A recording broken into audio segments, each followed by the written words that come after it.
AF97 Hindi. मुलाघन। हालांकि little trolley ने अपना चेहरा ढांक रखा था, इसलिए उसे देख पाना नामुमकिन था। लियोनेल की निगाहें क्रिसमस ट्री की तरह चमक रही थीं। लिबली का हाथ अब तक देखी गई सबसे जटिल मशीन थी। हालांकि लियोनेल शायद कह सकता था कि शब्दकोश ज्यादा जटिल था, उसने कभी खुद उसे खोलकर नहीं देखा था कि उसकी अंदरूनी कार्यप्रणाली कैसी दिखती है। लेकिन इस भुजा और खासकर रेडिक्स क्यूब ने लियोनेल को ऐसा महसूस कराया मानो वह किसी कैंडी स्टोर में बच्चा हो, एक ऐसी प्रतिक्रिया जिसकी उसने खुद भी उम्मीद नहीं की थी। लियोनेल को पता ही नहीं चला कि कब उसके लिए क्राफ्टिंग एक ऐसी चीज से बदल गई जिसमें वह अपने पिता को मात देता था, और अब उसे इस हद तक पसंद आ गई है। लेकिन ये कहना होगा कि इस बदलाव से वह भी हैरान था। हालांकि हो सकता है कि कूल यूनिफॉर्म और चीजों के लिए उसका प्यार अब और बढ़ गया हो, क्योंकि लिबली द्वारा टॉलिवर को उससे दूर ले जाने की कोशिश उसे चाहे कितनी भी नापसंद क्यों न हो, वह इस बात से इनकार नहीं कर सकता था कि उसकी धातु जैसी बाह वाकई बहुत ही शानदार थी। लिबली की बाह हर तरह के अनोखे अंदाज में मुड़ती और हिलती थी। हालांकि ऐसा लगता था कि उसमें भी सिर्फ 3 मुख्य जोड़ थे, कंधा, कोहनी और कलाई। हर दूसरी बाह की तरह उसकी आज़ादी की सीमाएं बहुत ज्यादा थीं। और लिबली के छोटे शरीर की तुलना में उसके आकार के बावजूद वह बिल्कुल भी प्रभावित नहीं लग रही थी। हालांकि इसमें सबसे अधिक चौंकाने वाली बात यह थी कि रेडिक्स परिवार के दूसरे सदस्य ने यह महसूस किया कि लिबली गंभीर हो रहा है, इसलिए उसने भी तुरंत कार्रवाई की और अपना एक रेडिक्स क्यूब निकाल लिया, तथा एक हाथ को अपने शरीर से जोड़ने के बजाय उनके रेडिक्स क्यूब ने उनके शरीर में मिलकर एक संपूर्ण कवच बना लिया, मानो वे एक यंत्र बन गए हों। लियोनेल एक नज़र में ही बता सकता था कि लिबली के पीछे चल रहे इस व्यक्ति के पास उसके रेडिक्स क्यूब जितना जटिल 10वां हिस्सा भी नहीं है। फिर भी लियोनेल को ये देखकर विस्मय हुआ। हालांकि बहुत जल्द ही लियोनेल सहज रूप से दर्शक बने रहने में असमर्थ हो गया। लिबली ने अपनी खाली बाह अपने रेडिक्स क्यूब की तरफ बढ़ाई, जिससे वह दूसरी बाह में भी लग गया। हालांकि ये क्यूब कहीं ज्यादा छोटा और चिकना था। ये लिबली की छोटी बाहों से दूसरी त्वचा की तरह चिपका हुआ था और लगभग हानिरहित लग रहा था, जब तक कि लिबली ने उसे लियोनेल की तरफ इशारा नहीं कर दिया। लियोनेल की गर्दन के पीछे के सभी बाल खड़े हो गए। पीछे हटो, लिबली ने दूसरों से साफ कहा। यह कोई ऐसी लड़ाई नहीं है जिसमें तुम हिस्सा ले सको। जाओ उस बेवकूफ को जगाओ और कहो कि इतना निकम्मा बनना बंद करे। लिबली के शब्द निकलते ही कांसे जैसी रोशनी की एक किरण लियोनेल की ओर तेजी से बढ़ी, जिससे वह असमंजस में पड़ गया। वह न सिर्फ यह नहीं बता पा रहा था कि उसकी ओर कौन सी शक्ति आ रही है, बल्कि वह इतनी तेज थी कि उसकी आंतरिक दृष्टि उस पर लगभग ध्यान ही नहीं दे पा रही थी। लियोनेल का शरीर पीछे की ओर एक चाप की तरह मुड़ गया, बीम उसकी ठुड्डी से बस थोड़ा सा ही छूकर निकल गई। लेकिन जब तक वह संभलने की कोशिश करता, लिबली फिर से हरकत में आ चुकी थी। उसकी बड़ी भाप जैसी पंख बाह मानो नकली गोरिल्ला की तरह नीचे की ओर झपटी। यह उसके शरीर के मुकाबले इतनी बड़ी थी कि बिना झुके ही उसकी हथेली आसानी से जमीन पर टकरा गई। इसने उसे इतनी तेजी से आगे बढ़ाया कि जिस जमीन पर वह टकराई थी, उस पर चोट लगने और उसके अनगिनत टुकड़ों में बिखरने से पहले ही वह लियोनेल के ऊपर आ गई थी। लियोनेल की पुतलियां सिकुड़ गईं। लिबली की गोरिल्ला भुजा की परछाई उसकी ओर नीचे की ओर झूल रही थी, जो अपने आप में एक अशुभ संकेत था। लेकिन हवा का दबाव इतना ज्यादा था कि वह लगभग जमीन पर गिर पड़ा, और लिटिल टॉली उसकी ताकत के नीचे थोड़ा विकृत हो गया। लियोनेल तुरंत एक और लुढ़क गया, लेकिन इसका प्रभाव उसकी अपेक्षा से कहीं अधिक था। Bang bang! लिबली की गोरिल्ला भुजा का अग्रभाग अचानक मुड़ गया और धड़कने लगा। नतीजा ये हुआ कि लिबली का एक ही प्रहार 2 प्रहारों जैसा लगा, मानो उसने एक के ऊपर एक 2 प्रहार किए हों। दबाव लियोनेल की पीठ पर पड़ा, जिससे वह अचंभित रह गया। छोटा टॉली फट गया, जिससे लियोनेल की पीठ की त्वचा उभर आए और वह दर्जनों मीटर दूर जा गिरा। Bloop bloop! लियोनेल के चेहरे के भाव बदल गए। असर बस इतना था कि उसकी पीठ थोड़ी लाल हो गई और शायद उसे थोड़ी चोट भी लग गई। लेकिन लिटिल टॉली को उड़ा देना बिल्कुल अलग बात थी। नन्हा टॉली तो मानो आत्मा ही था, इसलिए वह कई टुकड़ों में बढ़ सकता था और अपनी मर्जी से रूप भी बदल सकता था। हालांकि इसका मतलब यह नहीं था कि उसे चोट नहीं पहुंच सकती थी। यही वजह थी कि लियोनेल घबरा गया। भगवान का शुक्र है, लियोनेल ने राहत की सांस ली। खुशकिस्मती से लिबली का वार एक सामान्य शारीरिक हमला था, इसलिए हालांकि वह लिटिल टॉली को चीरता हुआ निकल गया, लेकिन उसे कोई नुकसान नहीं पहुंचा। तभी लियोनेल को लगा कि अब वह चैन की सांस ले सकता है। लियोनेल धीरे धीरे अपने पैरों पर खड़ा हुआ। ऐसा लग रहा था कि वह थोड़ा लापरवाह हो गया था। डायमेंशनल वर्ल्ड्स में यह बात सर्वविदित थी कि फोर्स क्राफ्टर्स के साथ लड़ाई सबसे अप्रत्याशित होगी, और हालांकि उसे इस बात का एहसास था, फिर भी वह अचंभित था। लिबली की बाहों में और कौन कौन से छिपे तंत्र छिपे हो सकते थे, ये कहना मुश्किल था। ठीक है, निष्पक्ष खेल। लियोनेल ने गहरी सांस ली, लिटिल टॉली को दूर रखा और उसकी मुट्ठियां पकड़ लीं। उसकी आभा प्रज्वलित हो उठी, उसके शरीर पर कांसे के रून दौड़ पड़े, उसका प्रभामंडल विस्तृत होकर उसके पैरों तक पहुंच गया। जैसे जैसे उसका प्रभामंडल ऊपर उठता गया, एक चमकदार चांदी का कवच उसे सिर से पांव तक ढंक गया और उसका व्यवहार पूरी तरह बदल गया। उसने हवा को थाम लिया। लिबली का सामना करते हुए उसके हाथ में एक काली लकड़ी का भाला दिखाई दिया। उसका रेडिक्स क्यूब उसके सामने मंडराता रहा, उसकी आंखें लगभग सिकुड़ गई थीं। उसे लियोनेल के नग्न शरीर को देखने की परवाह नहीं थी, लेकिन उसे उसके चेहरे की झलक की परवाह थी। आप लियोनेल मोरालेस हैं। मैं समझ गया। तो आप पृथ्वी से हैं। इससे चीजें और दिलचस्प हो जाती हैं। पहली बार लिबली के चेहरे पर उदासीनता के अलावा कुछ और दिखा, जबकि लियोनेल का सिर धीरे धीरे एक चांदी के हेलमेट से ढक रहा था। इस भगोड़े के बारे में खबरें तेजी से फैल रही थीं, लेकिन लिबली को अब भी यह बात ज्यादा दिलचस्प लगी कि वह धरती से आया था। हालांकि लियोनेल को इसकी कोई परवाह नहीं थी, उसका शरीर आगे की ओर घूम रहा था। उसे जल्दी से ये सब खत्म करना था। काटना। लिबली को ऐसा लग रहा था जैसे वह किसी दलदल से गुजर रही हो। पहले तो उसने सोचा था कि लियोनेल का कवच बस एक साधारण सा बदलाव है। आखिरकार एक नज़र में ही उसे पता चल गया कि वह सिर्फ कुछ दर्जन पुर्जों से बना है। उसके क्राफ्ट्स और रेडिक्स क्यूब की जटिलता के सामने ये बहुत ही कमजोर था। ये लगभग रात और दिन की तुलना करने जैसा था। अपनी जन्मजात पूर्वाग्रहों के कारण वह तब भी ढीली रही जब वह प्रकट हुई थी, लेकिन जैसे ही जगह जमने लगी, उसकी पुतलियां सिकुड़ने के अलावा कुछ नहीं रहीं। यह क्या है? उसकी गति कम से कम आधी हो गई, और हालांकि उसने इसका परीक्षण नहीं किया, उसे लगा कि उसके हमलों की सीमा भी बहुत कम हो गई है। अगर उसे इसका वर्णन करना होता, तो ऐसा लगता जैसे उसकी दूरी का बोध विकृत हो गया हो, मानो अब 1 मीटर पहले के 2 मीटर के बराबर हो गया हो। और फिर भी जब वह इस सब से गुजर रही थी, लियोनेल पर इसका कोई असर नहीं हुआ। दरअसल उसे तो लगभग उल्टा ही लग रहा था। उसके लिए 1 मीटर बस उसका आधा रह गया था। नतीजा ये हुआ कि लिबली को ऐसा लग रहा था मानो वह पानी में तैर रही हो, जबकि लियोनेल बेसुध गति से हवा में तैर रहा था। पलक झपकते ही लियोनेल लिबली के सामने था, उसका भाला हिंसक गति से नीचे की ओर झूल रहा था। लिबली ने फिर भी जितनी जल्दी हो सके प्रतिक्रिया दी। उसकी बाईं बांह, जो ज्यादा चमड़े जैसे कवच से ढकी थी, चमक उठी। उसकी उंगलियां ऐसे हिल रही थीं मानो वह कोई खास मुहर बना रही हो जिस पर उसका रेडिक्स क्यूब तुरंत प्रतिक्रिया दे रहा हो। घन सक्रिय हो गया, उसके गियर और पंपों से क्षण भर के लिए तेज भाप निकली, फिर वह फैल गया और घूमते हुए भागों की एक ढाल बन गई। टकराना। ढाल मजबूती से टिकी रही, जिससे लिबली को अपनी बांह बाईं ओर फैलाने का पर्याप्त समय मिल गया। मानो उसे पहले से ही अंदाजा हो गया था कि क्या होने वाला है। लियोनेल का शरीर गायब हो गया और उसकी उंगलियों के ठीक सामने प्रकट हो गया, और उसकी नज़र एक जानी पहचानी कांसे जैसी रोशनी पर पड़ी। हालांकि जो एक त्वरित जीत होनी चाहिए थी, उसे एक ठंडी, बेरहम नज़र के अलावा कुछ नहीं मिला। लिबली को अंदाजा भी नहीं था कि लियोनेल के प्रकट होते ही उसकी तलवार का सपाट हिस्सा उसकी फैली हुई बांह के ठीक नीचे आ जाएगा। अपनी कलाई के एक ही मोड़ से लियोनेल ने लिबली के लेजर को दूर तक उछाल दिया, जो उसके कंधे के ऊपर से गुजर गया। लिबली की पुतलियां सिकुड़ गईं। उसका दाहिना हाथ लियोनेल की ओर बढ़ा और हवा को चकनाचूर कर दिया, जबकि कांटेदार कांस्य जंजीरें अपने छिपे हुए तंत्र से बाहर निकल आईं, लेकिन लियोनेल ने पहले ही पहल कर दी थी। स्थानिक लॉक की ताकत बढ़ती गई। हालांकि लिबली को लगा कि वह अपनी बांह जितनी तेजी से घुमा सकती थी, घुमा रही थी, लेकिन उसकी गति कछुए जैसी थी। नतीजा ये हुआ कि उसकी जंजीरें पूरी तरह से सक्रिय हो गईं और लियोनेल पूरी तरह से चूक गया।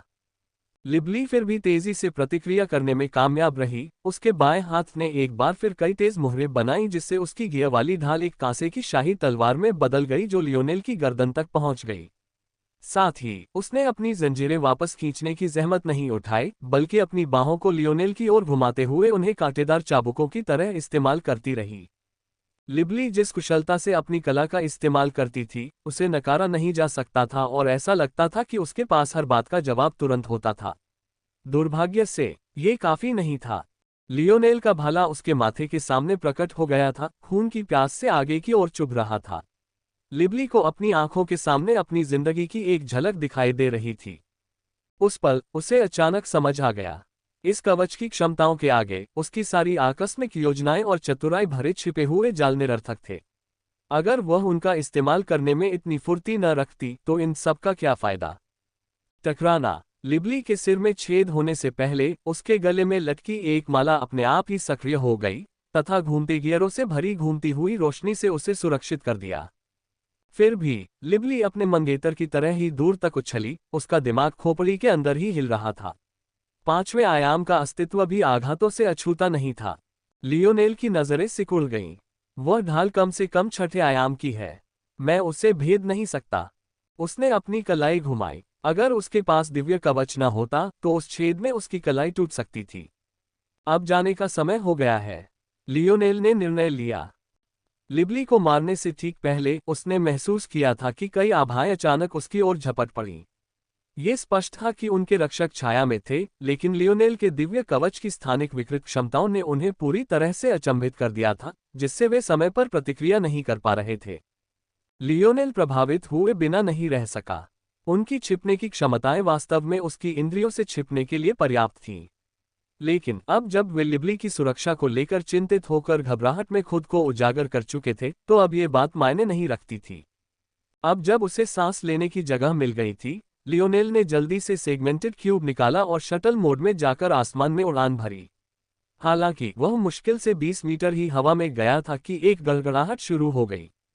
चारों ओर से शक्तिशाली आभाएं उसकी ओर उमड़ पड़ीं, जिनमें से सबसे बड़ी आभा पांचवें आयाम के टियर 9 पर थी। ऐसा लग रहा था कि आखिरकार वे उस तक पहुंच ही गईं। करीब से काट रहा हूं, लियोनेल ने जबड़े भींच कर सोचा। तारांकन तारांकन। आयामी छंद के पार एक और युद्ध अभी भी जारी था। हालांकि यह अभी अभी हुए युद्ध से भी ज्यादा एकतरफा था। एक तरफ माइघेल था, जिसकी खूबसूरत भौहों पर पसीने की कुछ बूंदें गिर रही थीं। वे इतनी कम और दुर्लभ थीं कि हवा उन्हें झट से पोंछ रही थी, मानो वे शुरू से ही वहां थी ही नहीं। दूसरी तरफ पिटी हुई और खून से लथपथ आयना खड़ी थी। उसके लचीले कवच पर आंसू और चीरफाड़ के निशान थे, जो उसके शरीर में फैले खूनी छेदों से बिल्कुल मेल खाते थे। घास और पेड़ों पर खून के बड़े बड़े धब्बे बिखरे हुए थे, ये सब उस जगह के निशान थे जहां वह कभी खड़ी हुई थी।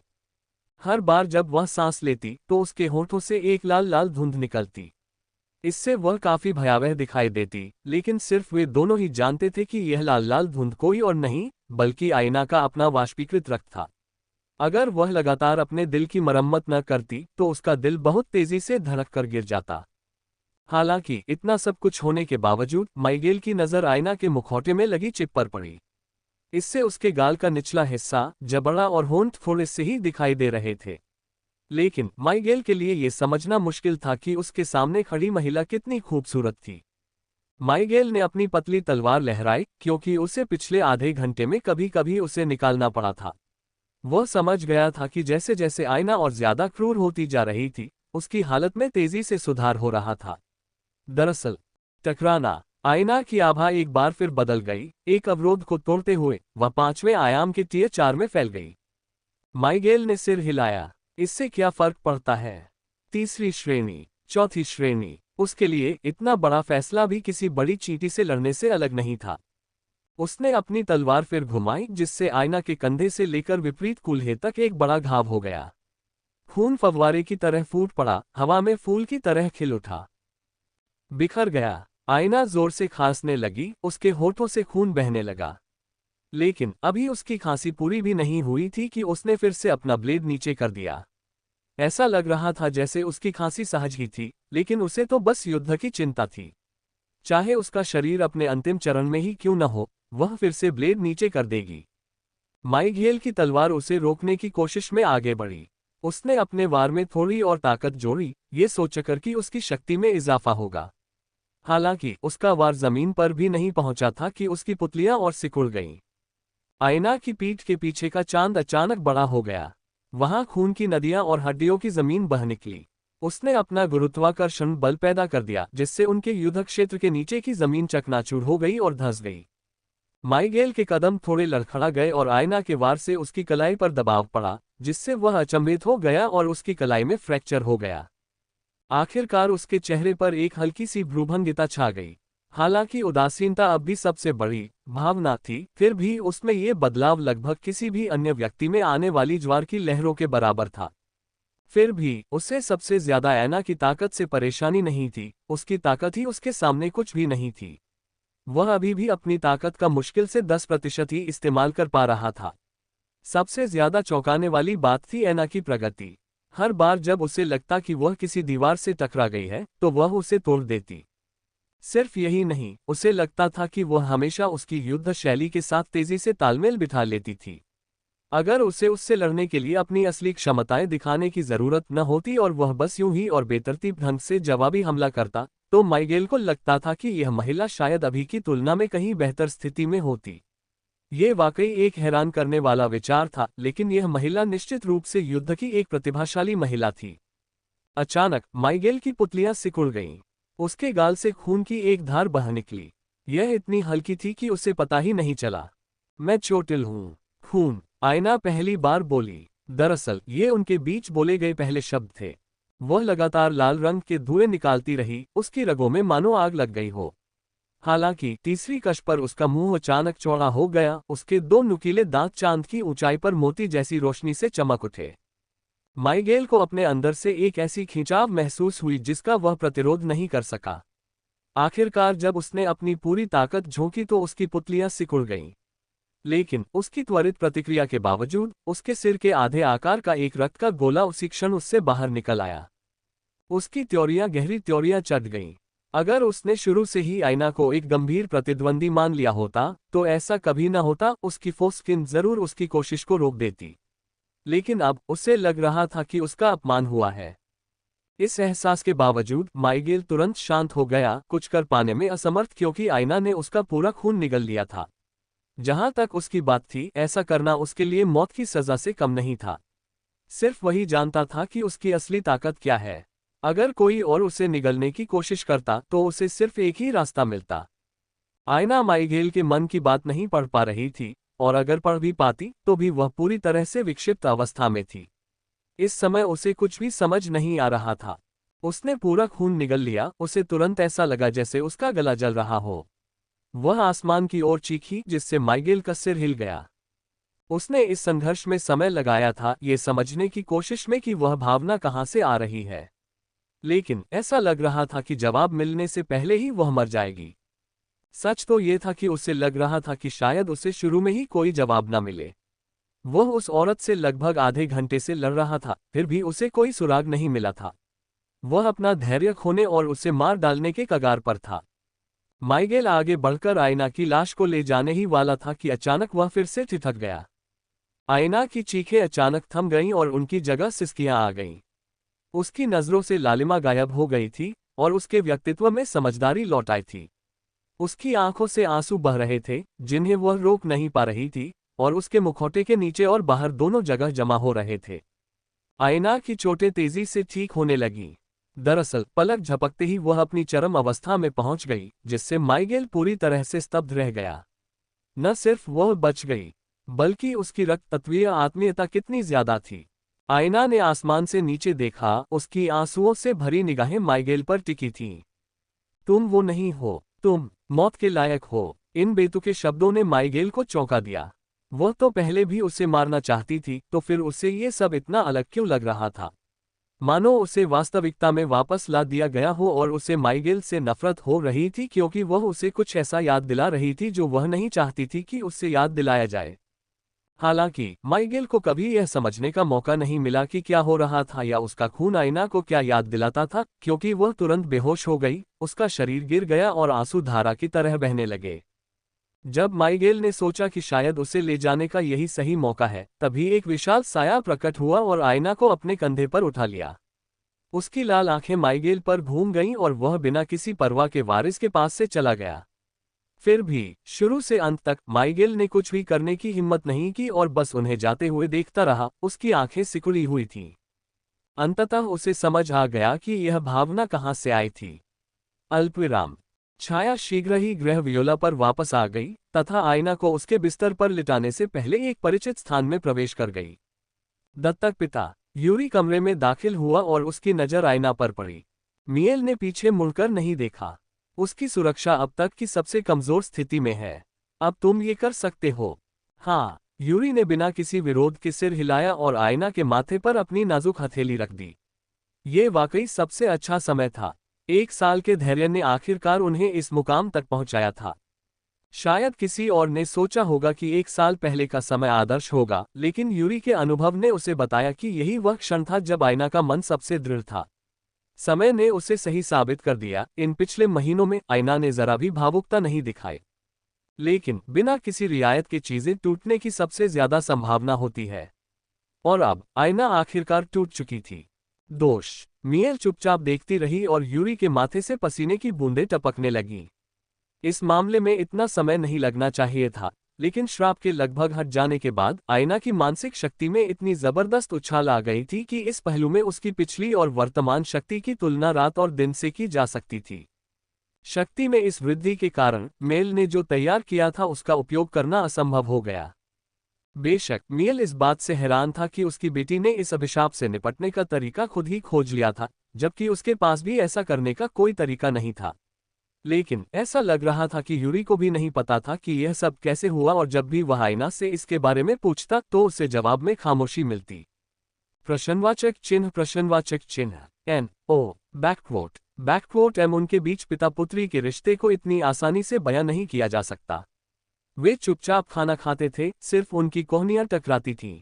वे एक दूसरे से कम ही बात करते थे, और अगर कोई सवाल भी पूछा जाता तो वे अक्सर एक दूसरे का जवाब खामोशी से देते। साफ है, जिस किसी चीज ने आयना को ठीक होने में मदद की थी, उसके बारे में वह बात नहीं करना चाहती थी। और साथ ही मियेल ऐसा इंसान नहीं था जो अपनी बेटी के मामलों में दखलंदाजी करने पर अड़ा रहता। वह अपनी मर्जी से कुछ भी कर सकती थी, बशर्ते वह उसके मानकों पर खरी उतरे। जहां तक उन मानकों का सवाल है, उन्हें ताकत और शक्ति के संदर्भ में ही बताया जा सकता था। बाकी किसी भी चीज की उसे उनकी कोई परवाह ही नहीं थी। ये तैयार है, यूरी अचानक बोला। मियेल ने सिर हिलाया, उसकी हथेली पलट गई और कुछ ऐसा दिखा जिससे हवेली एक क्षण के लिए कांप उठी, फिर शांत हो गई। यूरी की नजर लगभग तुरंत उस पर टिक गई, लेकिन उतनी ही जल्दी उसने नजरें फेर लीं। उसे लगा जैसे उसके दिमाग में सुइयां चुभ रही हों। हर एक सुइयां कई इंच लंबी थी, जो उसके कॉर्टेक्स को चीरती हुई उसके मस्तिष्क तने तक पहुंच रही थी, मानो उसे पूरी तरह से मिटा देने के लिए। इस पर अपनी क्षमता का प्रयोग करने की कोशिश मत करो, ये हमारी समझ से परे है। यूरी ने अपनी स्थिति पुनः प्राप्त करने का प्रयास करते हुए पलकें झपकाईं। हालांकि यूरी ने पहले अपनी टेलीकिनेसिस का सिर्फ प्रदर्शन किया था, लेकिन यह उसकी क्षमता का बस एक छोटा सा हिस्सा था।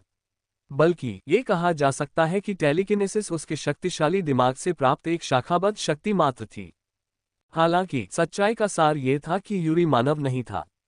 जब यूरी की दृष्टि साफ हुई तो उसने उस वस्तु पर फिर से नजर डाली। उसका हृदय श्रद्धा से कांप उठा।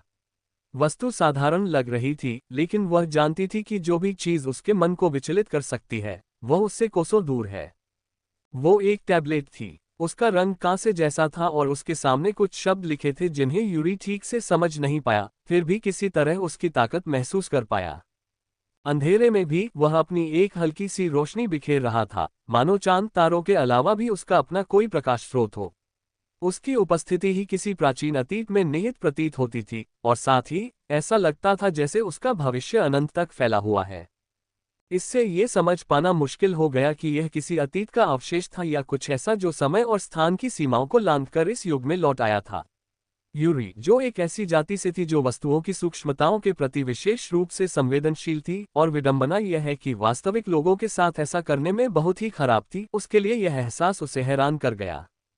ये टैबलेट, दत्तक पिता, ये वही टैबलेट है जिसका उपयोग मैंने आपको इतने साल पहले पृथ्वी पर भेजने के लिए किया था। सी बैकवोट।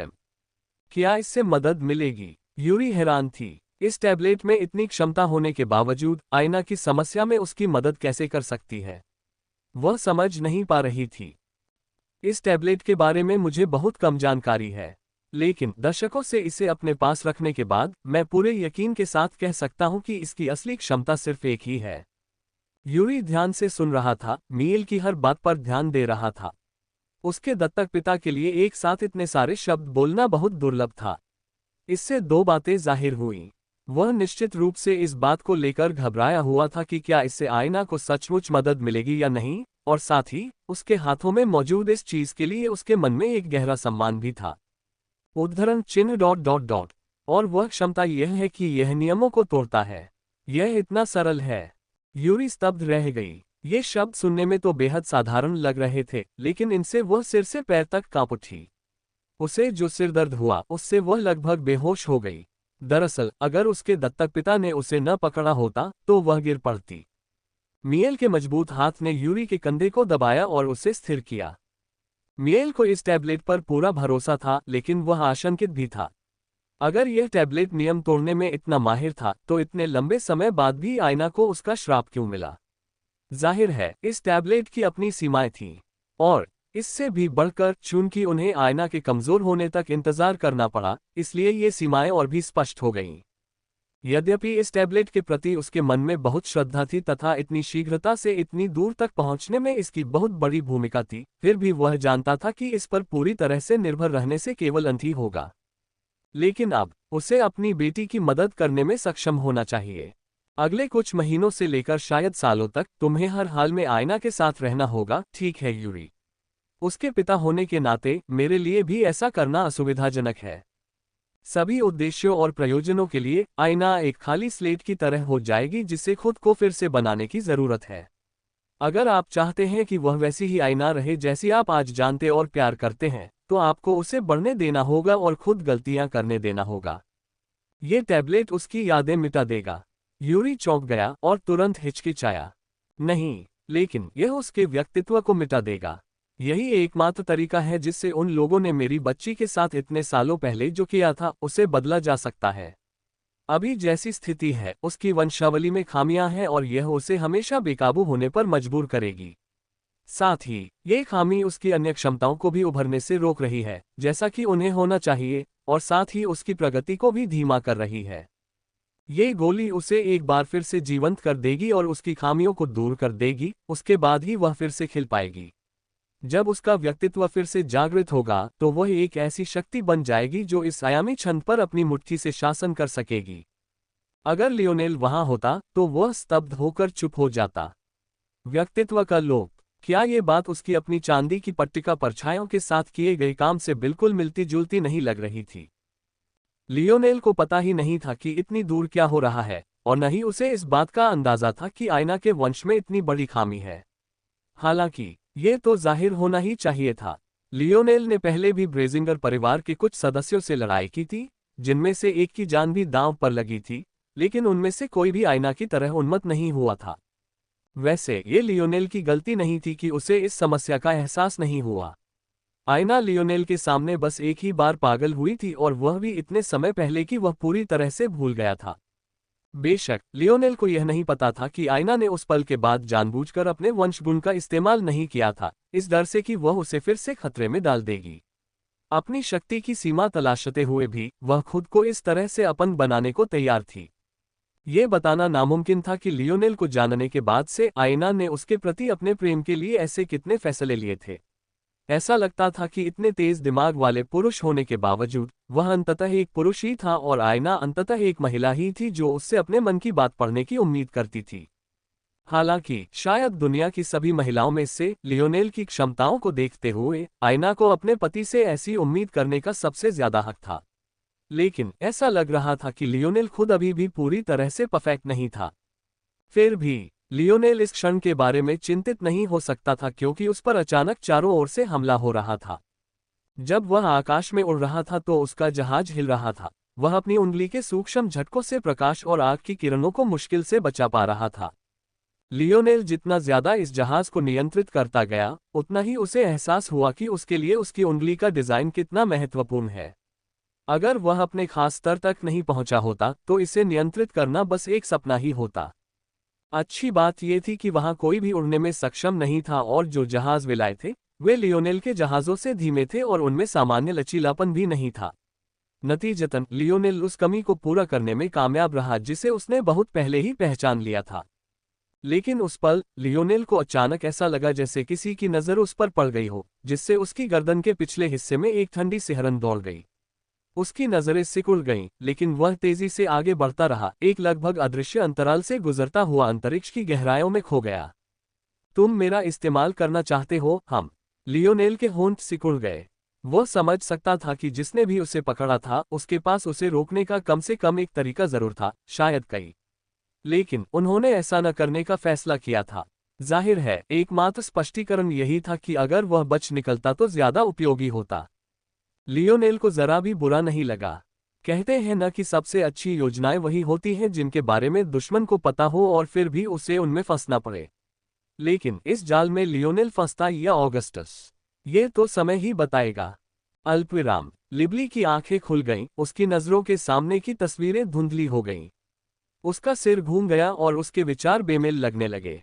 साफ था कि वह अभी भी अपने मस्तिष्काघात के सबसे भयानक लक्षणों से जूझ रही थी और उसे होश में आने में थोड़ा समय लगा। जब उसने ऐसा किया तो उसका हाथ उसके माथे पर चला गया, एक हल्की सी भौं उसके चेहरे पर आ गई। प्रश्नवाचक चिन्ह, प्रश्नवाचक चिन्ह। N O backward M. इधर उधर देखते हुए उसने पाया कि उसका सिर किसी की गोद में टिका हुआ था। जब उसे एहसास हुआ कि यह असल में बड़ा बेवकूफ डायनमो था तो उसे समझ नहीं आया कि क्या कहे। उसने उसके जागने पर कोई प्रतिक्रिया नहीं दी, उसे उसके चेहरे के अलावा सब कुछ देखने में दिलचस्प लग रहा था। लिबली ने सिर हिलाया। लगता था ये मूर्ख कभी कभी अच्छा भी हो सकता है, पर था तो बेवकूफी। अगर उसने उसे इस भयानक ग्रह की सतह पर छोड़ने की जिद न की होती तो वो कब की जाग गई होती। क्या वो उसे कहीं ठंडी जगह नहीं ले जा सकता था? इसे भूल जाओ, वैसे भी वह उससे यही सबसे अच्छी उम्मीद कर सकती थी। रेडिक्स और मिडास परिवार के बीच का रिश्ता हमेशा से ही दिमाग और ताकत के मेल का रहा था।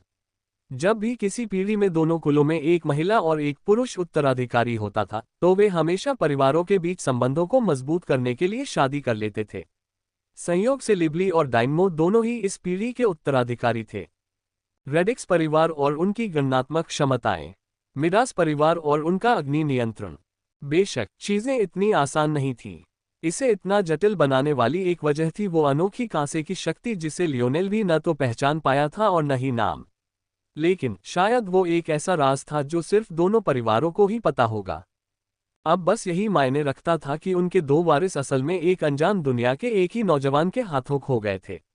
ये सिर्फ थोड़ी सी शर्मिंदगी से कहीं ज्यादा था। बेशक इस आपदा की दुनिया में दोनों बहुत कमजोर थे, जबकि लियोनेल यहाँ और भी ज्यादा मजबूत लग रहा था। लेकिन जिंदगी और मौत के मामले में बहानेबाजी जैसी कोई चीज नहीं होती। आज तो वे भाग्यशाली थे, लेकिन अगली बार क्या होगा?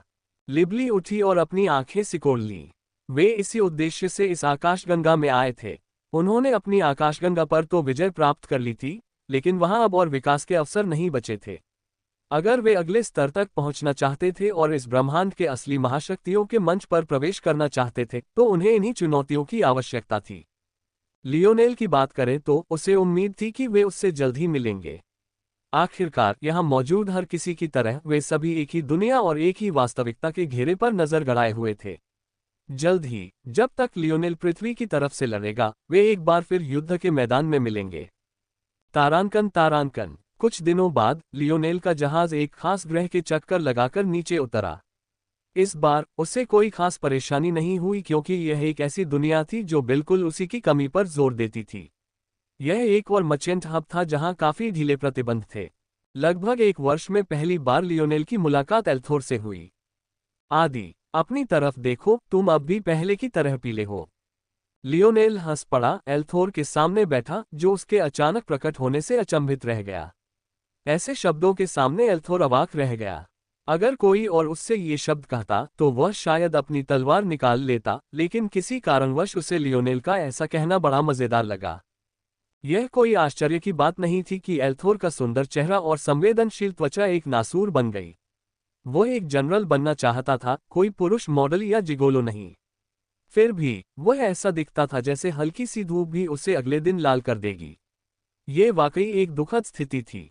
तुम तो बातूनी हो, क्या तुमने हाल ही में अपने बाल देखे हैं? अगर ये इतने छोटे न होते तो मैं तुम्हें औरत समझ लेता। हालांकि एल्थोर का मुंह उसके ब्लेड की तरह ही तेज था, इसलिए वह शायद ही कोई चूक करता था। लियोनेल मुस्कुराया, ओह ये तुम्हें नहीं लगता कि इससे मैं बिल्कुल राजा जैसा दिख रहा हूं? एल्थोर ने नाक भान सिकुड़ी, शायद सिर्फ औरतों का राजा। ये शब्द कहते हुए भी एल्थोर को पता था कि उसका जवाब काफी कमजोर था। बदकिस्मती से उसे लगा कि लियोनेल के बाल उस पर काफी जंच रहे थे, इसलिए सीधे मुंह झूठ बोलना थोड़ा मुश्किल था। अपनी नाकामी से नाराज होकर उसने बस नजरें फेर लीं और एक वेट्रेस को बुलाकर ढेर सारा खाना मंगवाया, जिसका भुगतान वह लियोनेल से करवाना चाहता था। लियोनेल हंसा, ऐसा प्रतीत हुआ कि वह एल्थोर के विचारों को समझ रहा था। हालांकि दोनों एक दूसरे को लंबे समय से नहीं जानते थे और वास्तव में यह माना जा सकता था कि उनके बीच केवल 2 बार वास्तविक बातचीत हुई थी, लेकिन लियोनेल को लगा कि उसने एल्थोर के बारे में काफी अच्छी जानकारी हासिल कर ली है। वह एक ऐसा इंसान था जो सबसे पहले और सबसे बढ़कर एक इंसान की तरह ही देखा जाना चाहता था, लेकिन फिर भी उसमें कई बचकानी प्रवृत्तियां थीं। हालांकि कोई उससे ये प्रवृत्तियां प्रदर्शित करवा पाएगा या नहीं, यह इस बात पर निर्भर करेगा कि आप उससे कितने ज्यादा ताकतवर हैं और आप उसके कितने करीब हैं। अगर कोई उससे ज्यादा ताकतवर हो और उसे वह अपना परिवार या दोस्त न मानता हो, तो उसके पलटकर जवाब देने की बजाय उस पर भड़कने की ज्यादा संभावना होगी। उस समय दोनों एक उच्च स्तरीय रेस्टोरेंट के एक निजी कमरे में ठहरे हुए थे। लियोनेल को इस बात की परवाह नहीं थी कि वे कहाँ मिले, लेकिन एल्थोर ने जोर देकर कहा कि एक राजा के भी कुछ मानक होने चाहिए। बेशक एल्थोर ने लियोनेल के कपड़ों के चुनाव को लेकर भी शिकायत की थी और कहा था कि वह बहुत ज्यादा कैजुअल है, लेकिन आखिरकार उसे हार मानकर एक एक कदम आगे बढ़ना पड़ा। लियोनेल को यहाँ लाना ही उसके लिए एक चमत्कार ही था, क्योंकि वह आदमी आमतौर पर शराब को हाथ भी नहीं लगाता। जाहिर है एल्थोर को ये बात समझ नहीं आई। वह जनरल बनना चाहता था, लेकिन उसे हमेशा अपने पहनावे की चिंता रहती थी। तो सब कुछ कैसा चल रहा है? लियोनेल ने पूछा जब वह अपने शरीर के आधे आकार के एक जानवर के शव के बीच से गुजर रहा था। जिस महिला के बारे में मैंने आपको बताया था, उसकी हरकतें बहुत अजीब हैं। वह गिल्ड पर हमले करती रहती है और उसके बाहरी इलाकों पर कब्जा जमाए रहती है, लेकिन क्या उसने गिल्ड की तरफ कोई खास कदम उठाया है? ऐसा लगता है जैसे वह हमें अपने जाल में फंसा रही है। ओह, लियोनेल ने पलकें झपकाईं। मुझे नक्शे पर दिखाओ। लियोनेल ने शब्दकोश की प्रक्षेपण क्षमता का इस्तेमाल किया। आमतौर पर वह इसका इस्तेमाल आकाशगंगा में नेविगेट करने के लिए करता था, लेकिन यह भी एक बेहतरीन इस्तेमाल था। एल्थोर ने अपना हाथ आगे बढ़ाया, अपनी उंगलियां भींची और फिर उन्हें फैला दिया। नतीजा ये हुआ कि तारों का त्रिआयामी तल एक खास जगह की ओर जूम करता हुआ दिखाई दिया। हमने यहाँ, यहाँ और यहाँ हमला किया है। इन महीनों में हमने 3 बड़ी लड़ाइयाँ लड़ी हैं। बाकी समय हमने इलाकों को मजबूत करने और रास्ते सुरक्षित करने में बिताया है। लियोनेल की नज़रें इन जगहों को देखकर सिकुड़ गईं। उसने गिल्ड के इलाके का नक्शा पहले ही याद कर लिया था जो एल्थोर ने उसे पहले ही भेजा था, इसलिए उसे ठीक ठीक पता था कि ये कहाँ है और ये क्या दर्शाते हैं। लेकिन यही बात इस सब को इतना आकर्षक भी बना रही थी। इनमें से कोई भी इलाका बहुत कीमती नहीं था। प्रश्नवाचक चिन्ह NO बैकवोट M यहाँ सबसे अच्छी संपत्ति एक निचले स्तर की आपदा दुनिया थी जिसे ग्रह ईस्टिया कहा जाता था।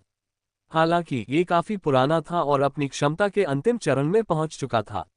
बिजली तत्व अयस्कों और जड़ी बूटियों को इकट्ठा करने के लिए एक अच्छी जगह होने के अलावा ये बहुत उपयोगी नहीं था। बाकी 2 स्थान सामान्य व्यापार मार्ग थे, क्षुद्रग्रह और चंद्र स्टेशन, जिनमें ग्रहों के केंद्र भी थे। लेकिन इन व्यापार मार्गों की खासियत ये थी कि ये चौथे आयाम की दुनिया और वास्तविकता के तहों तक ले जाते थे। इस विशाल योजना में इनका उपयोग नगण्य ही था। अच्छी बात यह थी कि ओरिक्स को जो प्रतिरोध झेलना पड़ा वह नगण्य था और साथ ही उन्हें ये सीखने का मौका भी मिला कि कैसे एक असली सेना की तरह काम किया जाए, न कि आमतौर पर ताकतवर लोगों के झुंड की तरह। लेकिन बुरी बात यह थी कि लियोनेल इस महिला के इरादे को समझ नहीं पाया। लियोनेल को यह एहसास पसंद नहीं था। वो आमतौर पर लोगों को अच्छी तरह पढ़ लेता था, लेकिन उसे अभी तक इस औरत से मिलना बाकी था और न ही उसे मिल्की वे गिल्ड से उसके रिश्ते या झगड़े का अंदाजा था। साथ ही वो उसकी हरकतों को भी समझ नहीं पा रहा था। दिलचस्प। लियोनेल नक्शे को देखता रहा और कई संभावनाओं के बारे में सोचता रहा, लेकिन उसे एहसास हुआ कि वह इस रहस्यमयी महिला जैसे बड़े दायरे में चीजों को देखने से बहुत कुछ चूक रहा था। जितना ज्यादा वह इसके बारे में सोचता, उतना ही उसकी जिज्ञासा बढ़ती गई कि आखिर वह कौन थी, और उसे एहसास हुआ कि उसके पास कितनी कम जानकारी थी। हालांकि उसने एफेस्टस और रेलियन के साथ एक मौखिक समझौता किया था, लेकिन ये कहना मुश्किल था कि वे सफल होंगे या नहीं, या अगर वे सफल भी हो गए तो उन्हें ऐसा करने में कितना समय लगेगा। दुर्भाग्य से लियोनेल को अंधेरे में ही रहना पड़ा। मुझे यकीन है कि शील्ड क्रॉस टॉस के पास बहुत सारी जानकारी है। इस एकाकी विचार ने लियोनेल के मन में कुछ अप्रिय विचार पैदा करना शुरू कर दिया। ऐसा लग रहा था जैसे उसे पागलपन की लत लग गई हो। यूनियन एल्थोर ने लियोनेल को जल्दी ही बहुत सी बातें समझा दी। आखिरकार बात लियोनेल के साथियों और पृथ्वी से जुड़े मामलों पर आ गई। लियोनेल को कुछ समय पहले पता चला था कि पृथ्वी 5वें आयाम में सफलतापूर्वक प्रवेश कर चुकी है और परिणामस्वरूप उसने कई लोगों को वापस बुला लिया है। बेशक ये तब हुआ था जब लियोनेल आयामी शुद्धि परीक्षण जगत में था, इसलिए उसे यह संदेश नहीं मिला था। लियोनेल का इतने लंबे समय से पीछा कर रही कलाई घड़ी, जब से वह बिना फोर्स क्राफ्टिंग ग्लव्स के लिटिल टॉली को नियंत्रित करने में सक्षम हुआ था, तब से उसकी कलाई से उतार दी गई थी। हालांकि लियोनेल ने उसे नष्ट नहीं किया था और उसे खंडित घन में ही छोड़ दिया था, इसलिए आकाशगंगा में लौटने के बाद उसे भी संदेश प्राप्त हुए। आखिरकार लियोनेल ने अपने भाइयों को अपनी अनुपस्थिति में प्रशिक्षण लेने और जितना हो सके उतना मजबूत बनने के लिए छोड़ दिया था, इसलिए पृथ्वी पर लौटना कोई बुरी बात नहीं थी। आखिरकार मजबूत बनने के पर्याप्त अवसर तो थे ही, क्योंकि सिल्वर जोन कभी भी दिखाई दे सकते थे। हालांकि अभी उन जोन में प्रवेश करना समझदारी होगी या नहीं, यह अभी भी अनिश्चित था। खैर, कांस्य क्षेत्र एक बेहतरीन मौका था। वे न सिर्फ अपने हुनर निखार सकते थे, बल्कि उच्च स्तरीय दुनियाओं से पुरस्कार भी प्राप्त कर सकते थे। यहाँ तक कि लियोनेल, जो खुद एक कांस्य शिल्पकार था, अगर उसके भालों को नजरअंदाज कर दिया जाए, के पास भी सिर्फ कुछ कांस्य शिल्प ही थे। इसलिए यह उनके लिए एक बेहतरीन अवसर था। अब चूंकि लियोनेल को आईना की चिंता नहीं थी, कम से कम तुरंत तो नहीं, इसलिए उसे पृथ्वी पर लौटने में भी कोई आपत्ति नहीं थी। आखिरकार जहां तक उसका सवाल था, एक दिन ऐसा भी आया जब पृथ्वी ही उसके क्षेत्र का केंद्र थी। उसे उसकी रक्षा के लिए भी अपना योगदान देना था, भले ही वह अभी उसके दादा के नियंत्रण में ही क्यों न हो। हाँ, इस समय पृथ्वी पर बहुत सारे अच्छे अवसर मौजूद हैं। वास्तव में वे मुझसे संपर्क कर रहे हैं और बता रहे हैं कि इन सब से कैसे निपटा जाए। ये सब, लियोनेल चौंक गया। हाँ, पृथ्वी के सामने इस समय मुख्य समस्या समुद्री क्षेत्र नहीं है, बल्कि सफलता के बाद उनमें कमी आ गई है। मुख्य समस्या समुद्री जीवों का विकास है। लियोनेल की निगाहें संकुचित हो गईं।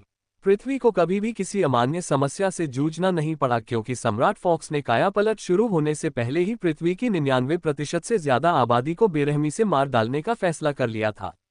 लेकिन विशाल महासागर के बारे में वह भी कुछ नहीं कर सकता था। वास्तव में इससे लियोनेल को आश्चर्य हुआ।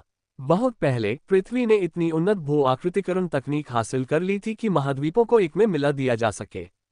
वह सोच रहा था कि क्या यह संयोग था या किसी योजना के तहत। शायद उसके दादाजी हमेशा से जानते थे कि समुद्र ही उनकी सबसे बड़ी बाधा होगा। फिर भी आकाशगंगा की गतिविधियों के बारे में कुछ ऐसा था जिससे लियोनेल को लगा कि समुद्र अभी भी उनकी सबसे कम चिंता का विषय है। साथ ही उसे पानी में लड़ने का भी ज्यादा भरोसा नहीं था। कम से कम उसे ऐसी किसी चीज का कोई अनुभव तो नहीं था। हालांकि उसके पास इसके दो समाधान थे। वह अपने जल क्षेत्र के भालों का इस्तेमाल कर सकता था और साथ ही बुरे प्रभावों से निपटने के लिए कुछ शिल्प भी बना सकता था। किसी भी तरह उसे पृथ्वी पर लौटने से पहले स्थिति का आकलन करना होगा। मुझे लगता है कि यही सब कुछ है, एल्थोर ने गहरी सांस छोड़ते हुए कहा। लियोनेल ने धीरे से सिर हिलाया। और तुम्हें क्या लगता है, वे एक इंसानी नेता के प्रति कितने ग्रहणशील होंगे?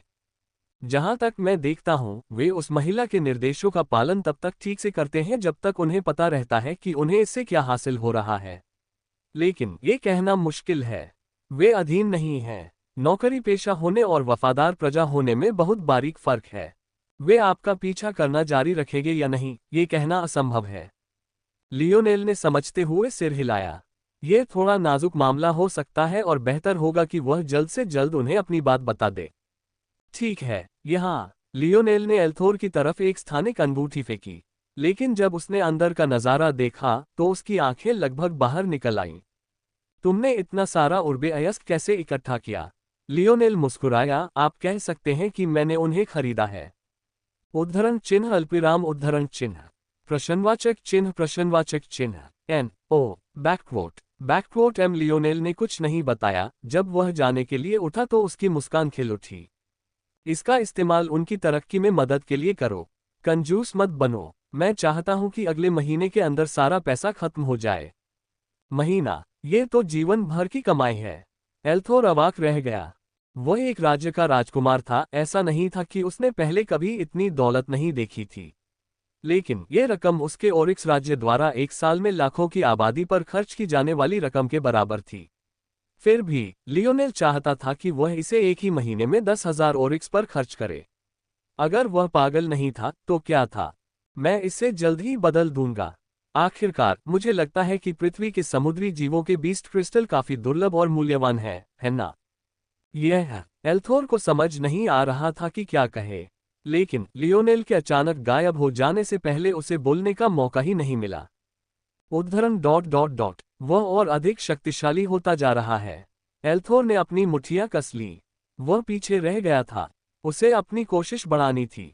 तारांकन। आकाशगंगा के दूसरे कोने में परिचित ग्रह लेक्सनिक्स पर एक युवक जंगल से निकलकर एक बार फिर से एस्टेट में प्रवेश कर रहा है। उसने अपने आसपास बिखरी लाशों को देखा और सिर हिलाया। यह दुर्भाग्यपूर्ण था कि ऐसा हुआ। शायद वह बहुत लापरवाह हो गया था।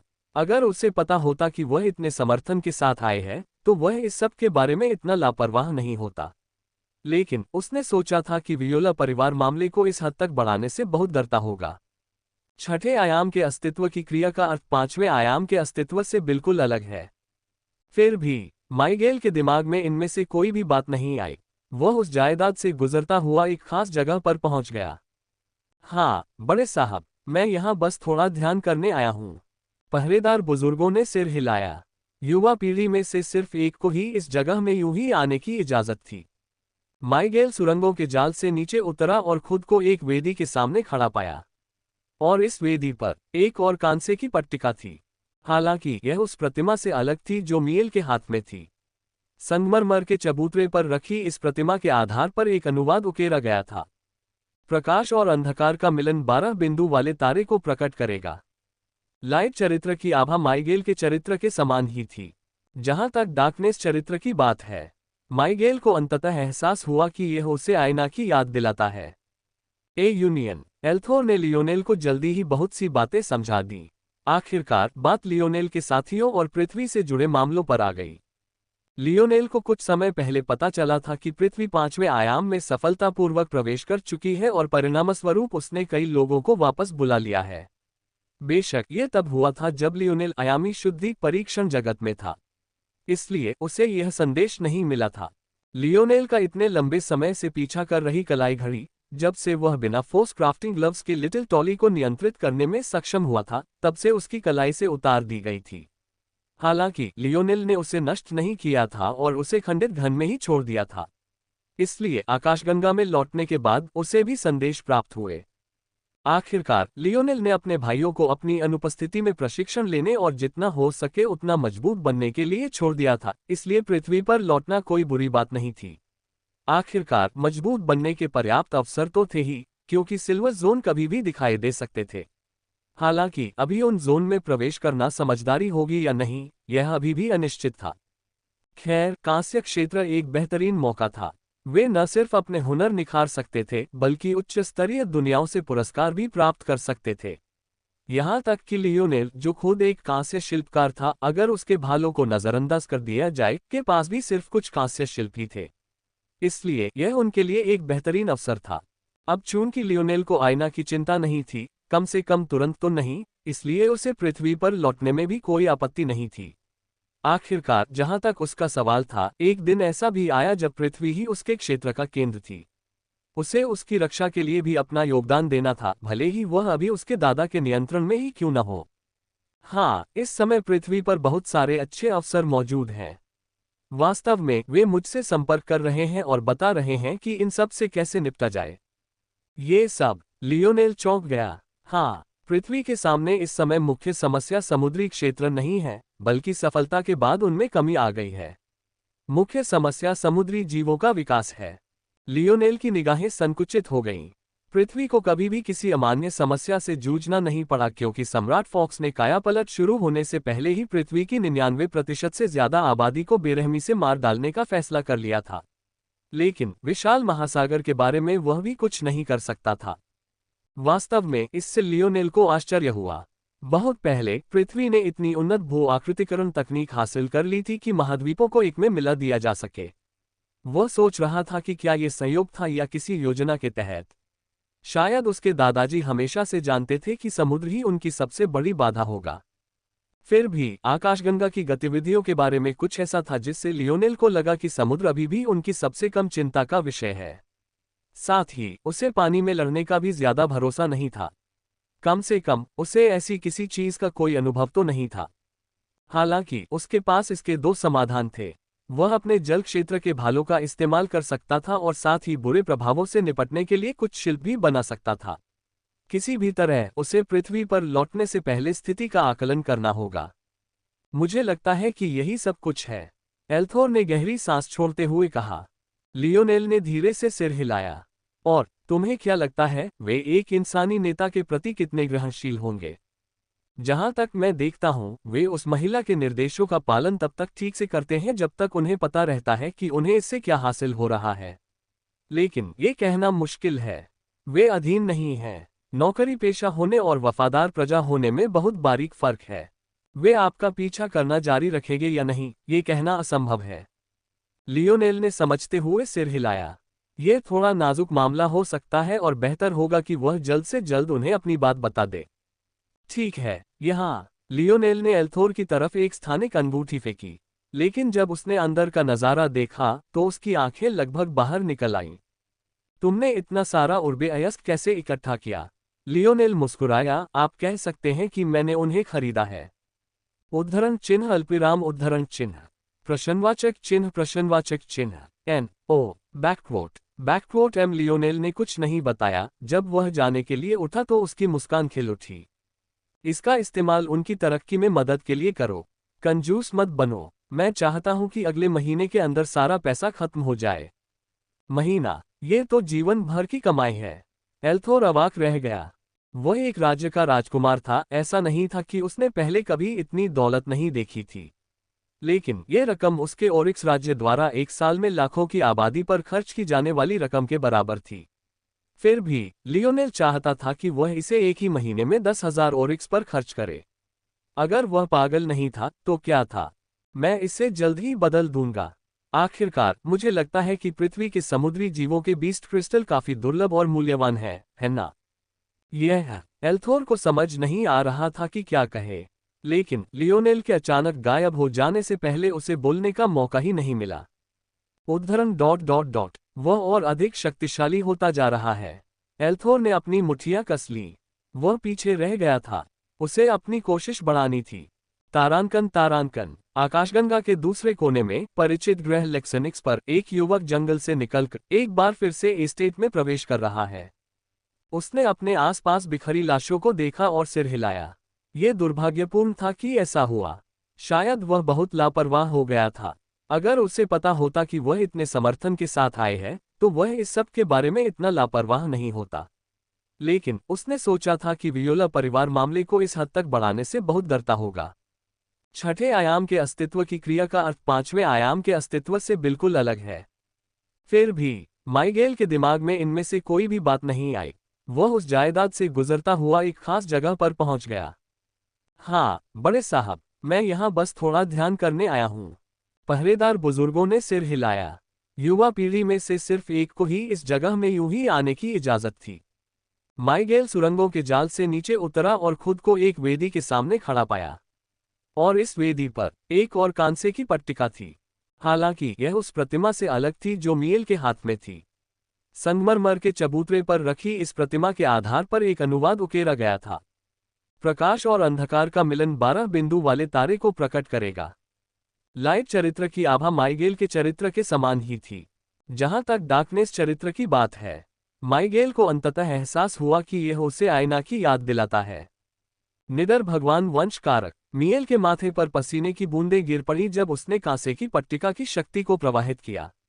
उसकी शक्ति बाहर की ओर रिसती हुई, आयना के शरीर में समा गई और जो कुछ भी उसका था उसे बड़ी ही कोमलता से मिटा दिया। यूरी एक तरफ खड़ी हो गई, बहुत घबराई हुई।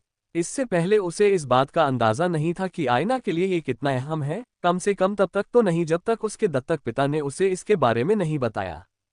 इस मामले की सच्चाई ये थी कि हालांकि ब्रेजिंगर परिवार सुजनन विज्ञान और रक्त शुद्धता के महत्व को लेकर काफी घृणित था, लेकिन उनके पागलपन में एक विधि थी, मुख्य शब्द था पागलपन। ब्रेजिंगर परिवार के वंश कारक को बेरसेट गॉड वंश कारक के नाम से जाना जाता था, यही उसका असली नाम था। पृथ्वी पर जो कुछ दिखाया गया था वह उस हिमखंड के सिरे से ज्यादा कुछ नहीं था जिस पर शाखा परिवार के सदस्यों को रखा जाता था। हालांकि आप कितने बेरसिक थे यह आपके वंश की शुद्धता पर निर्भर करता था। आयना के लिए, जो केवल आधी ब्रेजिंगर थी और जिसने परिवार के किसी भी विशेष अनुष्ठान या प्रशिक्षण को प्राप्त नहीं किया था, उसका वंश कारक ईश्वर से कहीं ज्यादा बेरसिक था। ये वंश तत्व वस्तुतः शक्तिशाली था। अपने शुद्धतम रूप में यह एक ऐसा वंश तत्व था जिसे पाने के लिए कई लोग हाथ पैर मारते थे। इसकी क्षमताओं को कुछ पहलुओं में विभाजित किया जा सकता है। पहला था जबरदस्त ताकत। ब्रेजिंगर परिवार के किसी भी सदस्य की हर मांसपेशी किसी दूसरे व्यक्ति से ज्यादा कीमती थी, यहां तक कि ज्यादातर ताकतवर वंश तत्वों से भी। विस्फोट और शक्ति की उसकी क्षमता अकल्पनीय थी। दूसरा पहलू था युद्ध की समझ। एक बेस्क देवता की सहज प्रवृत्ति अपने आप में एक अलग ही स्तर पर मौजूद थी। अपने दुश्मनों का मुकाबला करने के लिए अपनी युद्ध शैली को बदलने और अनुकूलित करने की उनकी क्षमता से ऐसा लगता था जैसे वे सभी युद्ध के विशेषज्ञ हों। लियोनेल को जो भी गणना करनी थी वे सहज ज्ञान से और उससे भी ज्यादा तेज गति से करते थे, जो इस बात पर निर्भर करता था कि उनकी वंशावली कितनी शुद्ध थी। तीसरा पहलू था पुनर्जन्म। भयानक चोट, लंबी लड़ाई या आत्मपीड़ावादी प्रशिक्षण के बाद ठीक होने पर एक बेस्क देवता के शरीर की ताकत उसके अनुभव के भार के अनुपात में बढ़ जाती थी। चौथा और अंतिम पहलू था सभी हथियारों के प्रति लगाव। चाहे वह तलवार हो, युद्ध कुल्हाड़ी हो, भाला हो, यहाँ तक कि मूके और लात भी हो, एक बेस्क देवता किसी हथियार या युद्ध कला तक सीमित नहीं था। वे युद्ध के महारथी थे जिनका अस्तित्व युद्ध के मैदान में तबाही मचाने के लिए बनाया गया था। ब्रेजिंगर परिवार की असली क्षमता यही थी। लियोनेल ने अब तक जिस एकमात्र व्यक्ति से मुलाकात की थी जिसके पास असली बेस्क गॉड वंश का गुण हो सकता था, वह था शिमोन।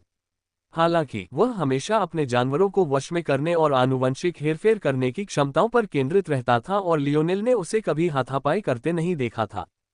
अब भी ऐसा लग रहा था कि ब्रेजिंगर परिवार और शायद अन्य 3 परिवारों ने भी खुद को बहुत गहराई में छिपा लिया था। Knowing this, it was easy to see that what Aina experienced was an extremely perverted interpretation of the Berserk god. She only received some of these abilities in part and without clear or purposeful direction to any of them. But this wasn't all her fault. How was it that despite being half Morales and only half Luxnex, Lionel received their lineage factors in full while Aina did not? The answer was simple, it was done on purpose. The curse Aina faced was just the tip of the iceberg and also acted as a cruel agitator on her mental state, warping her emotions and her reality. How could anyone be completely sane after experiencing years of torturous itching and peaks and valleys of horrid pain? It was all done on purpose to make Aina fall further and further into depravity. The fact she had even a semblance of humanity left in her was a testament to just how mentally strong she was to begin with. The Brazinger family lineage factor was altered so that when met with interference with other bloodlines, it would deviate from its predestined path.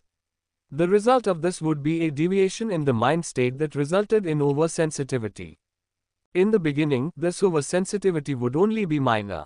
For example, it might be as benign as suddenly becoming greatly embarrassed when a boy you liked confessed to you, even to the point of running away with a blushing face despite the fact you were normally an assertive and confident woman. However, as time progressed, it would steamroll and increase to the point the smallest things became enormous and the tiniest insecurities became tall mountains. Eventually, just the most minor activation of their bloodline would result in this person going berserk, overdrafting their bodies, and, ultimately, dying. It could be said that if not for Aina's self-healing abilities, she would have long since fallen for the plot of this ancestor of the Brazinger family. It could even be said that due to meeting Lionel and allowing herself to fall for him, Aina had delayed the strongest onset of these side effects for as long as she could. However, this tablet provided a unique opportunity to reset the damage done and undo the second curse the Brazinger family had placed on Aina. When the tablet erased a personality from a shadow, there was no living entity to cause the rebirth of that personality. However, Aina was different. She was a person with a propensity toward a certain disposition. As long as she was given time, she would become the very same Aina once again. This was why Miel had emphasized that Yuri should follow Aina around, but that she should also allow Aina to grow and make mistakes on her own. Only in this way would Aina grow to be her most authentic self. हालांकि जो कहानी नहीं बताई गई, वह ये थी कि मियल को आयना को अब जितनी ऊर्जा दे रहा था, उतनी ऊर्जा इकट्ठा करने में उसे दशकों लग गए थे। वह जितना निश्चल था, जितना भावशून्य और मौन था, जितना कठोर था, एक बात जो हमेशा सच रहेगी, वही ये कि वह अपनी बेटी से प्यार करता था। ऐसा कहा जा सकता है कि एक बात ऐसी थी जो अधिकतर लोगों को परेशान करेगी। आखिर किसमें इतनी शक्ति थी कि किसी वंश प्रणाली को इस तरह बदल सके? कौन ऐसा श्राप दे सकता था जो किसी वंश प्रणाली पर रीपर की तरह वार करे और उसे आने वाली पीढ़ियों तक सुरक्षित रखे? यदि लियोनेल वहां होता, विशेषकर जब वह फोर्स 8 के टुकड़ों को टूटते और बिखरते हुए आईना के सिर के ऊपर तैरते हुए देख रहा होता, तो उसके स्वप्नलोक में बिजली की कई चमके चमक उठती। और जब उसका स्वप्नलोक शांत हो जाता, तो वह अचानक उस आदमी के बारे में सोचने लगता जिसके बारे में उसने जोन में सीखा था। एक आदमी जिसे वे भगवान कहते थे। एक ऐसा आदमी जो लोगों की क्षमताओं को बलकला में कॉपी करने में सक्षम था। ऐना की आंखें अचानक खुल गईं। संवेदनशील लियोनेल जब पिछली बार यहां आया था, तब की तुलना में पृथ्वी बिल्कुल अलग अवस्था में थी। जहां कभी मलबा और कूड़ा कचरा था, वहां हरियाली और प्रकृति के विशाल विस्तार के अलावा कुछ नहीं था। मेटामॉर्फोसिस ने जो भी मलबा छोड़ा था, उसे बहुत पहले ही साफ कर दिया गया था, जिससे पृथ्वी एक कंक्रीट के विशालकाय ग्रह से एक ऐसी दुनिया में बदल गई थी जो अपनी प्राकृतिक सुंदरता पर बहुत जोर देती थी, जो पृथ्वी पर, खासकर अन्य दुनियाओं की तुलना में, प्रचुर मात्रा में थी। आरोही साम्राज्य ने चौथे और अंततः 5वें आयामों के बीच के वरदान का लाभ उठाकर यह महान परिवर्तन किया था।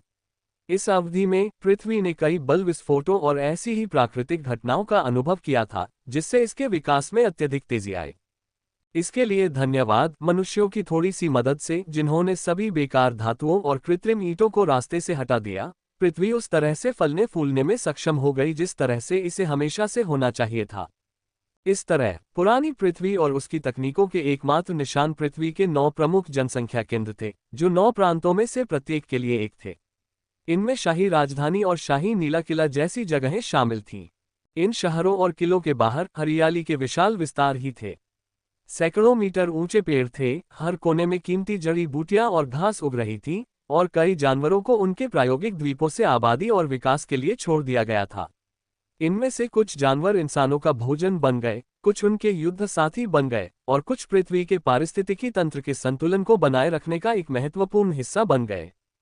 बस इसी से पृथ्वी और उसके संसार की प्रतिभाएं स्पष्ट और पूर्ण रूप से प्रकट हो रही थीं। ऐसा लग रहा था मानो ये संसाधन हजारों, यहां तक कि लाखों सालों से विकसित हो रहे हों। लेकिन सच्चाई ये थी कि प्रकृति के ये सुंदर प्रदर्शन बस कुछ ही सालों से मौजूद थे।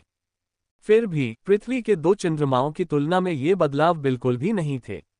मूल चंद्रमा का नाम अभी भी मून ही रखा गया, जबकि दूसरे चंद्रमा का नाम सम्राट फॉक्स ने एवलॉन रखा। लियोनेल को चंद्रमा और उसके उपनिवेशों के बारे में बहुत कम जानकारी थी, लेकिन वे पृथ्वी के ही हिस्से थे और उन्होंने कई साल पहले टेरन के हमले का भी सामना किया था। इससे पहले चंद्रमा पर आबादी बनाए रखने के लिए उसे टेराफॉर्म करना पड़ा था, और तब भी इस आबादी को एक जलवायु नियंत्रित गुंबद के भीतर रहने के लिए मजबूर किया गया था। हालांकि चौथे आयाम के अवतरण के बाद चीजें बदलने लगीं, जिससे गुंबद हट गया और चंद्रमा ने अपनी एक अलग दुनिया की विशेषताएं हासिल करना शुरू कर दिया। ये पृथ्वी के वास्तविकता के दायरे के विस्तार और बड़े बड़े क्षेत्रों को घेरने की शुरुआत के कारण संभव हुआ। अब चांद पर अनोखी जड़ी बूटियां थीं जिन्हें पृथ्वी भी नहीं उगा सकती थी, और हालांकि वहां बड़े जलस्रोत या महासागर नहीं थे, फिर भी वहां अपने वास्तविक वातावरण के अलावा अपनी आत्मनिर्भर झीलें भी थीं। पृथ्वी के लोगों की तुलना में चंद्रमा के लोग भी एक अनोखे विकास पथ पर चलते प्रतीत होते हैं। हालांकि वे अब भी इंसान जैसे दिखते थे, लेकिन तुलनात्मक रूप से वे ज्यादा लंबे, ज्यादा कमजोर और ज्यादा मजबूत दिमाग वाले थे। इसी तरह एवलॉन में भी बड़े बदलाव हुए। कैमलॉट साम्राज्य का अंत हो गया और उसकी जगह सचिव मार्क्विस पेनड्रैगन ने ले ली। कैमलॉट का आदिम पक्ष ज्यादा आधुनिक समझ के आगे धुल गया था। इसके अलावा कैमलॉट का सबसे बड़ा फायदा उसकी आबादी पृथ्वी के 9 प्रांतों में फैली और बटी हुई थी। आखिरकार कैमलॉट के लोग पृथ्वी के लोगों के लिए अजनबी नहीं थे और उन्हें आसानी से स्वीकार कर लिया गया। आखिरकार ये लोग तो खुद ही बनाए गए थे और खुद पर ही आधारित थे, तो वे कैसे अच्छी तरह घुल मिल नहीं पाए। ये कहा जा सकता है कि असली बढ़ती हुई पीड़ा कैमलॉट के लोगों के कुछ हद तक पुराने और पिछड़े विचार थे। उन्हें अभी आधुनिक समय की प्रगतिवादिता का ज्ञान होना बाकी था, लेकिन विडंबना यह है कि तकनीकी रूप से केंद्रीय आदर्श से पृथ्वी का पीछे हटना ही इस आत्मसातीकरण को और भी कारगर बनाने में मददगार साबित हुआ।